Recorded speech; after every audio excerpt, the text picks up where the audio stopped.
If you're familiar with my channel, you know that I do a lot of content set in J-space, wormhole systems, C1, C2, C3, all of those weird letters and what they mean. Now in today's video I want to talk about the one type of C wormhole that just a lot of people don't really talk about much. This is of course the C1, the easiest, smallest and most basic entry into wormholing, and a lot of people tell you to just avoid them because hashtag they're not worth it. And I kind of agree. But I also kind of disagree. I think there is a lot of value to be found in a C1 wormhole, and we're going to talk about running that today because not everyone flies destroyers or cruisers or battle cruisers. Some people just have frigates and they want to give a bit of a go to J-space ratting. That's what we're going to be talking about today. Yeah, you can make more ISK in the higher class wormholes, but sometimes you just want to be flying a frigate, man. Ahoy there folks, I'm Captain Benzie and welcome to another video for EVE Online. In this video I'm going to be introducing you to the Class 1 wormhole, talking about what these are, how they work and why I do think in certain situations they are worth talking about. It's very easy for people to dismiss a C1, it's a lot lower ISK per hour comparative to some of the other different classes of wormholes, and yeah, if you've got the skills to fly a battle cruiser, then a C2 or even a C3 is going to be a better option. By the time you're going up into some of the Tech 3 cruisers or battleships, then a C3 or even a C5 can net you so much more ISK. But that doesn't mean we shouldn't even talk about the C1s because there is value in them. Anyway, we'll talk about that in just a moment. First of all, if you do enjoy this video, if you learn anything, let me know, hit like, subscribe to the channel if you haven't already, and drop a comment down below. If you are new to wormholing and you have no clue what I'm talking about when I say C1, C3 and all that mumbo jumbo, I've got videos on that as well. There's a playlist on my channel called Wormhole Life. Follow through that and I'll teach you everything you need to know about finding wormholes, jumping through them, completing content inside them, and what this all means. Go check that out first if you're not sure. Finally, if you want to help support this channel, the easiest way to do so is just by hitting like on the video and dropping me a comment, but if you want to go the extra mile, you can do so by heading across to my Patreon, my PayPal tip jar, or my Redbubble merchandise store. Everyone who supports, it does mean the world to me. Thank you so much for your undying support. You help keep this channel going. Anyway folks, all that said and done then, let's talk about running C1s and what kind of ships you can use for that. C1 wormholes are pretty unique. They are the easiest of all of the wormhole sites to clear, but they do have strong restrictions on which ships can enter them. A C1 wormhole is always going to be a small wormhole. It will allow in frigates, destroyers, and cruisers. It will not allow anything bigger than that in, so you can't bring your Drake for this one. Sorry, but thank you for asking. Now, the combat sites inside them are fairly simple. The enemies are not overly powerful. They're certainly, not to be sniffed at, but if you've got a decent enough ship, they're fairly low HP, fairly low damage, and you can kind of fit around that. And my Wormhole PDF guide that I'm working on does give you a full breakdown of every single combat site found in a C1, so you can see what kind of DPS you need to be able to tank, how much neutralization your ship needs to be able to handle, that kind of thing. But the bottom line is, these can be run quite comfortably in a Tech 2 assault frigate. In fact, I'm pretty sure there are going to be some Tech 1 frigates out there, maybe perhaps the Punisher, that can run them quite comfortably on their own as well. But in this video I will be showcasing fits for both the Wolf and the Hawk, two of my favourite Tech 2 assault frigates. We'll have a look at some fits for those. But essentially, all you need to know when running these sites is that you're going to warp in, probably at 0, drop yourself a mobile tractor unit so that you can start gathering all the loot, because the loot is where the ISK is. There are no bounties for killing sleepers, but sleepers drop what is called blue loot, things that you can then sell at certain stations. When you're back in K-space, right-click some of the blue loot in your cargo hold, show it on the market, and look for the ones that are nice high round numbers. Go to one of those stations and sell that blue loot to NPCs. But otherwise, essentially all you need to do is warp into the site, drop your MTU, and kill everything. Kill it in a specific order though. You do need to know which ship's death will trigger the next wave. There is nothing worse than accidentally killing a trigger early and having an entire new wave of enemies spawn whilst you've still got the majority of the current wave on you as well. That is going to get you killed, so learn your triggers. If you're using tripwire, which you should be, and I've got a video explaining how that works, whilst in tripwire you can actually click on the name of that anomaly and it will bring up a page from EVE Survival which will tell you what those triggers are. Again, if you're using my Wormhole PDF, I do explain the triggers in there as well. That should give you a clear understanding of which ship needs to be saved for last. Beyond that, depending on what kind of ship you're flying, you'll need to look at the different options that are in that wave and decide which ones die first. For example, if you're speed tanking, it does make sense to take care of the webs first. Any enemy that's using webs, get rid of those, because otherwise your speed tank is going to suffer. If you're using an active tank and there's a lot of neutralizers, you're going to want to kill those off first, because otherwise your capacitor is going to be bled dry and your active tank is going to be turned off, and that way lies death as well. Knowing your ship and what it can do and how it works is going to tell you which enemies you need to be killing first. Just again, make sure that you do not kill the trigger until everything else is done. Then kill the trigger and go for the next wave. Once you've killed everything, warp out of the site back to a safe bookmark that you should have set up inside the wormhole, warp back to your MTU which you should have bookmarked, and then you can just grab all the loot, scoop the MTU, and move to the next site. Now for a Tech 2 assault frigate, you can run one of these combat sites in about 15 minutes, and you're going to get about 10 million ISK for each of those. And I know compared to an Abyssal Dead Space, for example, that's not quite as good ISK as you could get there, but it's wormholing. It's giving you experience running wormholes and getting used to that kind of environment. And C1s tend to be fairly quiet, not a lot of people run them, there aren't many PvPers. You are going to be wanting to descan. You're going to be wanting to descan a lot, but being in a frigate does mean as well that 1, if you do lose a ship, it's fairly cheap, and 2, if you do spot someone on descan, it should be fairly quick and easy to warp away to your safe point and not have to worry about it. Anyway, so that's C1s in a nutshell. Let's talk about 2 fits that I would suggest that you could start off with, but of course any Tech 2 assault frigate should be able to run these sites quite comfortably. I'm just going to show you my 2 favourites. The first of these is the Caldari Hawk. I've already covered the Hawk in a couple of other videos on this channel. It's a strong, firm favourite of mine for flying in Abyssal Dead Spaces, and I'm using practically the same fit, just a couple of minor tweaks, basically the addition of a core probe launcher into the high slots. Obviously that's offline at the moment because I don't have enough CPU to have it online, but it means if I'm running a C1 site and I find that the wormhole has collapsed behind me, I can offline some other modules and scan down a new exit and find my way back home that way. Otherwise, if you've watched my Abyssal Dead Space video with the Hawk, this is the same fit. We are running in the high slots rocket launchers.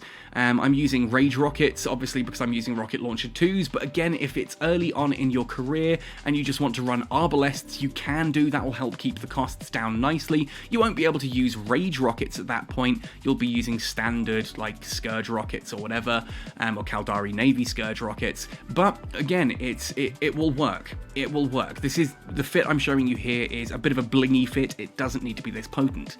Same when we come to the mids, I'm using a small C5L compact shield booster. That's going to keep us, nice and topped up on our health. A compact electromagnetic shield amplifier. That's just to get the EM shield resistances up here. We're then running a 1 meganewton afterburner. Again, I'm using a 1 meganewton afterburner 2, but you can quite comfortably swap that down to one of the compacts or something like that, just to help you maneuver through the site. A small compact lead acid cap battery to keep our capacitor as close to stable as possible. It's sustainable at 35.1%, which is a little bit low, so we do need to be very careful of neuting enemies in this. If you spot an enemy is neutralizing you, shoot them first. It's as simple as that. And finally then we have a Stasis Webifier II. We only really need to use this on certain ones of the frigates. You can turn this off in between waves, for example, to help your capacitor recover a little bit nicely. In fact, if I turn on all of this, you'll see that I'm cap stable there, as we said. If I turn off the Stasis Webifier, we're now cap stable at 44.6, which is significantly better. Turn that off there. Again, if you are orbiting, you can actually even get rid of the afterburner as well, turn that off, and now we're at 52.3% cap stability. So there are ways that you can modify that whilst you're flying it. The low slots then are ballistic control systems. Again, I've gone ballistic control system 2s, but there's no issue going with compacts or just ballistic control systems 1. Just obviously the better they are, the more DPS you can kick out. I'm kicking out 334.1 thanks to me being heavily skilled into rockets and using rages. For the rigs then, finally, we're looking at a small Bayloading Accelerator 2 to increase that DPS, just getting more rockets out into space, and a small EM shield reinforcer, again, just to keep that electromagnetic resistance up on the shield. That's basically it. Orbit within range of your rockets, web anything that needs webbing, boost when you need your shield booster active, and just otherwise cycle it. In fact, if I were to turn that off, you'll see we're even more cap stable. The shield booster is the biggest cap user, so orbit things. When you start taking damage, turn your shield booster on to repair your shields. As soon as you're back at full, turn your shield booster off to give your capacitor a chance to breathe. Nice and simple. The second fit that I want to showcase is one of my favourite frigates. I adore the Minmatar Republic Wolf. I just don't get to fly this nearly enough. I should take it out in faction warfare and stuff more often. And this is the fit that I'm using for running C1s. It's a nice, cheap, easy fit to run. Well, I say cheap, it's 60 million ISK, but hey, that's just me. Ultimately, it's an assault frigate. It's going to do what it's going to do. It's going to take about 6 sites to get this money back, but then after that, it's pure profit. And again, it's a nice, easy intro is what I'm getting at here. 60 million isn't unreachable if you're flying things like Rifters and that early on, and you'll make that money quite quickly back. Again, you can de-bling this as well. This is probably overkill for a C1. I'm going to show you the fit I'm using, but again, if you wanted to make it cheaper, we'll talk about that, or lower skill, we'll talk about that. So for the high slots here, I am running 150mm Light AutoCannon IIs. Again, if you wanted to run the standard 150mm light cannons, like repeaters and that kind of thing, ones that aren't the Tech 2 variants, you can do. I'm using Hail for the most part. I don't really swap out of Hail for this, which does give higher DPS, but again, you can kind of run anything. The great thing about Sleepers is they are omni-resist, which means it doesn't matter what type of damage you're doing at things. Just go for the highest damage ammo and orbit within whatever range that requires you to use. Nice and simple, right? Yeah, and it really is.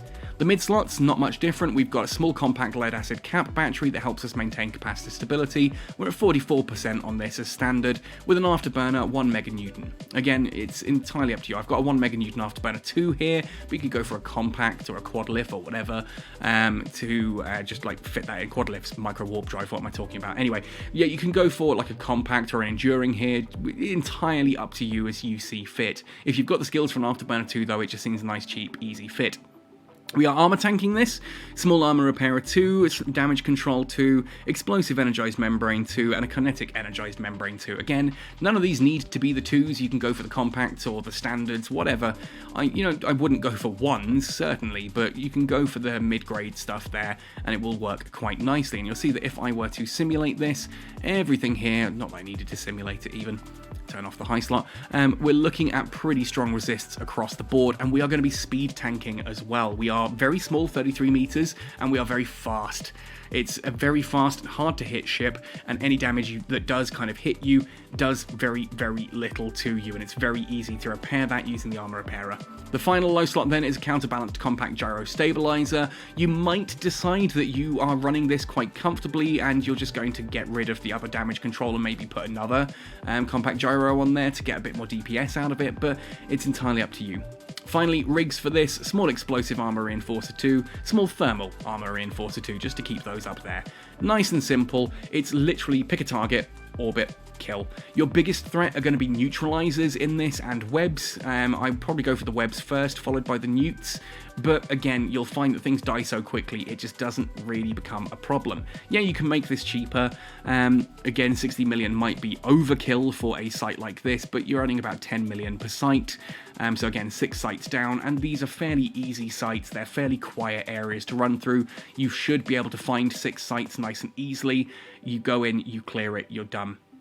And that's just about everything you need to know about C1 ratting. I'm not going to do a full combat demonstration in this video because I've had footage running in the background. What I'm going to do is give you the procedure for how you run these. Hopefully you've already learnt how to scan down wormholes, how to use tripwire, so you and your corporation, and if you don't have a corporation you can come join Catskull, you and your corporation can find some C1 wormholes and start ratting them. So once you've found a C1 on tripwire, what do? Well, you jump into it. then the first thing you do is bookmark the exit. Bookmark the freaking exit.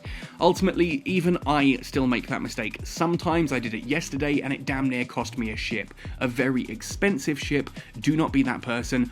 Bookmark the exit. Even if you have scouts and people who are checking and scanning down these wormholes for you, make sure that they've put a bookmark in place and that the bookmark is on the wormhole, not on the signature, so that when you warp to 0 on the bookmark, you land on the wormhole, because when you need to run, that's important. The second thing you should do is set up a basic safe. Essentially warp from one side of the system to another. Basically just warp to the star and then warp to somewhere else and drop a bookmark halfway across it. It doesn't have to be a particularly good safe, it just needs to be somewhere you can jump to in an emergency that is not going to put you back somewhere that someone is already going to be waiting. So you don't want to jump back to a wormhole or the sun or a planet, because that could have someone sitting with an interdictor. With your safe set up, step 3 is now warp into your first combat site. Drop the MTU so that you can start scooping that blue loot, and bookmark the MTU. This means that when you warp away from the site, you can warp straight back in to the MTU. If you need to in an emergency, if you warp out to a safe and things start getting hot, then just flee. Leave your loot behind. But if you think it might be safe, you can warp directly to the MTU, loot it and scoop it and get out nice and quick. I don't recommend it, but it's there. It also means if you want to run a salvager, you can do so. It means that if you warp out of the site at the end, it doesn't just despawn and that's it, you've lost everything. You can then warp back into the MTU, loot everything, and get on with your life.